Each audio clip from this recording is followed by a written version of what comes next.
The Systems Investigation and Analysis Committee aims to improve the quality and safety of care in the department.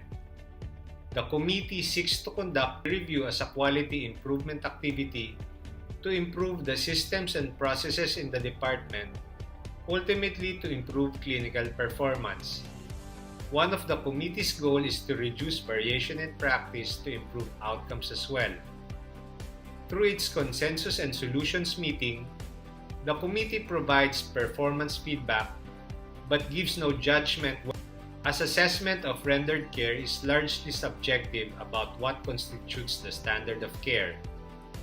The consensus and solutions meeting does not focus on substandard care and corrective action, but instead identifies learning opportunities for the individual and the department, thereby avoiding a feeling of threat and a culture of blame. Ultimately, the committee will promote self-reporting and a culture of safety through its systems and processes improvement.